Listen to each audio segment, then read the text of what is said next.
Good evening, ladies and gentlemen. I am your host, Rihanna Dozier. Alongside me, Ava, Danny, Ethan, and Wendell, who is now back with us. This is your typical point-blank sports segment, just with the twist where you have 20 minutes uninterrupted sports talk.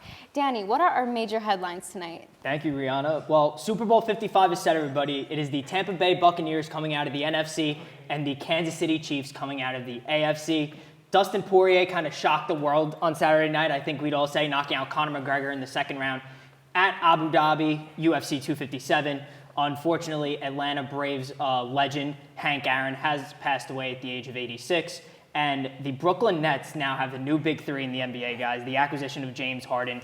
What does it mean for Brooklyn going forward? What does it mean for the rest of the NBA? We'll have all that and more for you. Let's just throw it right over to Wendell. Welcome back, brother.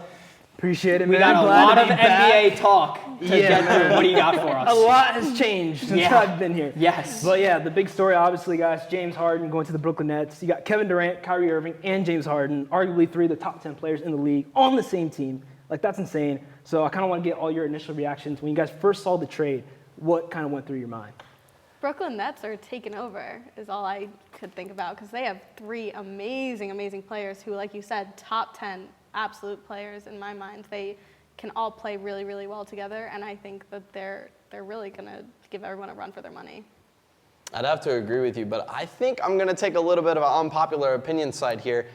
I'm not sure if it's going to work. I mean, you have three top 10 players in the NBA, absolutely, but these are three players all with very notoriously toxic reputations. I mean, you saw it with Kevin Durant in Oklahoma City and in Golden State. You saw it with James Harden when he was with the Rockets, and you saw it with Kyrie Irving when he was with the Cavs and the Celtics. So I have a little bit of a question of like whether or not it's going to work, whether or not these three leader-oriented guys are going to be able to come into Brooklyn and perfectly mesh together. And we've seen, I mean, yes, Brooklyn Nets, they have like a 2-game winning streak going, but they went on a little bit of a tilt for a little bit. So not really sure exactly what to expect. Rihanna, I wanted to ask you, as a Celtics fan, having watched Kyrie for the last 2 or 3 years or so that he was there, what do you think about a guy like him going in with these two obviously major superstars? Well, I mean, you saw it on the Celtics, obviously. Like, Kyrie was definitely like a hothead. Like, it was him or nobody. Like, he had to be the center of attention, really. And so we were talking about it earlier. I agree with you that like having three major players like that in the NBA play for one team, I think it's going to be toxic. I think that they're all going to butt heads because they're going to want to do things their way, and that's not going to work out in the team as a whole. Yes, they're kind of winning right now, but like as a whole, they weren't doing so hot. Maybe James Harden coming in will help them. I don't know. I think it's going to be a little bit toxic, so I kind of agree with you there. You guys are all crazy. Yeah. I understand where you guys are coming from, but I just think that these are three amazing players that respect each other's game and that they're able to respect each other. And like, I mean, you as a fan, I mean, what do you see? I mean, the Nets have been the joke of the NBA since pretty much they moved to Brooklyn. I mean, yes, they made the playoffs a few years, but they traded for Kevin Garnett and Paul Pierce when they're out of their prime. That's the best they've been since this. And this move makes the Nets, I think, if not definitely title contenders out of the East. I think they have a shot to win it all at this point. I mean, yes, we know Kyrie Irving's a bit of a hothead. I don't know what you're talking about over there with Kevin Durant being a hothead. I don't know where Kevin Durant is not a hothead. I don't know what Kevin Durant you're watching, but I'm watching the Kevin Durant on the Brooklyn Nets that's averaging 30 points a game right now. I'm watching James Harden come in, score triple-double his first night with Brooklyn. I'm watching Kyrie Irving. Yes, he took a little bit of time away from the team. Probably not the best thing he could have done, but I'm watching Kyrie Irving go off right now, averaging almost 25, 26 points a game. This is going to click. Kevin Durant, James Harden, obviously having that connection from Oklahoma City a few years ago. When Harden came over, he's saying, yeah, we were kids in Oklahoma City. Now we're grown men. We know how to play the game. We've been there. We've done it. We've done the playoff runs. So I think this is all going to work really well. Kevin Durant and Kyrie Irving are on the same team because they're friends to begin with. Now you bring in a guy like James Harden, who is friends with both of them anyway. This is going to be, give it time to mesh. I think it still needs a couple weeks, if not maybe a month still, to get James Harden clicking with the rest of the team besides KD and Kyrie. But watch out, because the Nets, when they start clicking, are going to be unstoppable for sure. I'm right there with you, man. Like, they're guaranteed to be the number one team in the East, in my opinion. So Unlike they're in the Eastern Conference. Who's stopping them? Definitely not the Washington Wizards. Definitely not the Washington Wizards, Way to diss my home unfortunately. team, man, I'm but sorry. it's cool. I'm sorry, but I mean, It's cool. Wendell Obvious- does not want to hear that right now. yeah. No, the Wizards have had a lot of troubles recently. Yeah. Speaking Major of, COVID outbreak. yeah, the COVID outbreak. Talk to us a little bit Yeah, about that. man. Pretty much their entire team was put into 13 days quarantine. out. Yeah, 13 days out. They finally came back this past weekend, played the Spurs. Not great. Lost to the Rockets.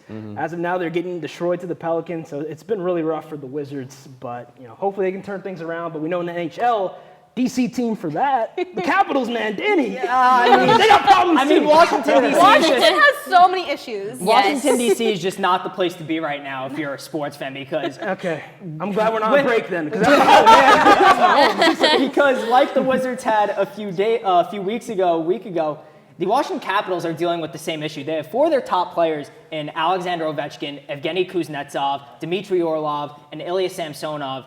They're all in COVID protocol. They're on the road, unfortunately, breaking the COVID protocols, all hanging out, and I think in the same hotel room or whatever. So they're going to be out 4 games, 2 of those against the division rival New York Islanders. The Capitals, shorthanded, were able to take 1 from the Islanders. They're going to go back at it again on Thursday night. But the NHL also fined the Washington Capitals $100,000 for player violations of league COVID-19 protocols. So, like you said, Washington is just not the place to be right now Unfortunately not. if you're a sports fan. It is not. But also in the NHL, we just had a major trade go down the other day. I'd like to get your thoughts on this, Ava. Yeah. Pierre-Luc Dubois traded to the Winnipeg Jets for Patrick Laine. We know Patrick Laine has an elite shot. We knew there was rumors he was going to be out of Winnipeg.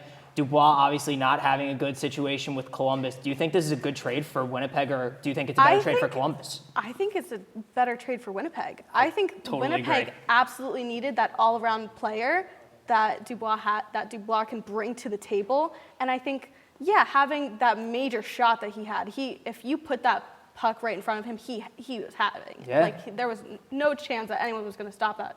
But on the other hand, Columbus can't give that to him.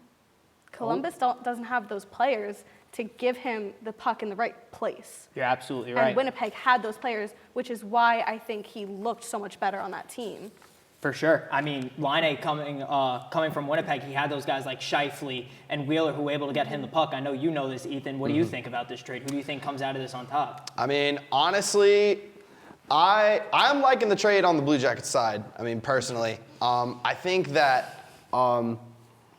they were able to, get some good value out of it. I mean, obviously Dubois is a quality player, so they were able to snag Laine and Roslovic to fill that void. And I mean, just speaking as like a, more of a casual NHL fan, I mean, if you have like a team that's able to replace a superstar with 2 quality players, I mean, not only are you bringing that immediate replacement, but you're also giving them depth. Right? Absolutely. So you're able to sub out the one quality player for another quality player who can come onto the ice and bring in some impact. I mean, I think I have to disagree with you because I think Winnipeg, again, now that they have the 3rd pick in the 2022 draft for NHL, they're able to get that next quality player that you're talking about with these 2 that is able to be another all-around great player that Dubois is. And I think that Columbus I think they made a mistake by picking one really, really great player who needs a great team around him, and he doesn't have that. I can't disagree with you. Columbus is obviously taking a very win now attitude rather than invest into the future. But that win now attitude, if you want to do it, I feel like the way that they wanted to go about managing their team, they did it the right way. Okay. Rihanna, what do you think about the trade? I mean, I particularly am not one to watch much hockey, and if I do, it's definitely only going to be the Bruins. Sorry, just stick to the Bruins. But yeah, if I do, stick to the it's Bruins. definitely only going to be the Bruins. I am but You're not not a fan of the Capitals fan, Bruins. so. no, but I mean, based of all, Listen, your like, team won't get You're COVID lucky. at least. yes, my team won't get That's COVID, fair. but based on everything that you guys were saying, like, I agree. I think it's a fit trade then. Like, if that's where he needed to be, then I think that's where he needed to be. Perfect. Speaking of Patrick Laine, he's not from the U.S., and you know what No, else he didn't is happen in not. the U.S.? Conor McGregor getting knocked out Saturday night. I cannot believe. I am personally shocked that the pick to win this fight at Fight Island did not win. I mean, Dustin Poirier won in 2 minutes and 34 seconds of the second round after Conor McGregor won the first 10-9 from the judges. I mean, what do you guys think? I mean, obviously it's a huge loss. I mean, these two went into this fight having known each other before. Obviously, back in 2014, they obviously had a different outcome. Conor ended up winning the first fight, first round KO. Dustin ended up winning the second fight. And I mean, like you said, Conor was winning that first round. Yeah. And I mean, as somebody who watches the UFC pretty regularly, I was watching the fight and I'm like, this could honestly go either way. Both of these guys were hitting each other with huge shots. And not only that, but I mean, Dustin Poirier said after the fight, Conor hits me with one more of those, I'm going down. So it was only a matter of time who lands that clean shot. And unfortunately, it ended up being Dustin. I mean, this shocked the world. Yeah. This fight absolutely shocked the world. Everyone thought going in, Conor. We all I thought put money. Conor I put money on Conor. I lost so much money that night. It was unbelievable. I almost physical money. I almost cried after the fight was over. Gotta be careful. I almost cried after the fight was over. No, but I mean, credit to Dustin Poirier. Yeah. Obviously losing the first one, this being the second fight that they've had against each other. Dustin Poirier came out with a mission, and he got his mission He had his done. vengeance after losing that first fight with him. Yeah. He really did. He balled out. To say you beat Conor McGregor, I mean, that's an insane accomplishment. Yeah. Oh, yeah, for sure. Something to be proud of for sure. All right, well, on our next topic, the Super Bowl is coming up. Yes. Rihanna, can you tell us? Well, so actually, that's all the time that we have for you tonight. But we're saving it for next week. saving it for We next will week. save it for next week. I like Yes, that. we will save it for next week, and we're going to give you the history of both the teams, our predictions. We're also not going to tell each other what our predictions are going to be, and so it will be a surprise to us also, so you guys will see it here first. But please join us next week to hear our Super Bowl predictions and score predictions.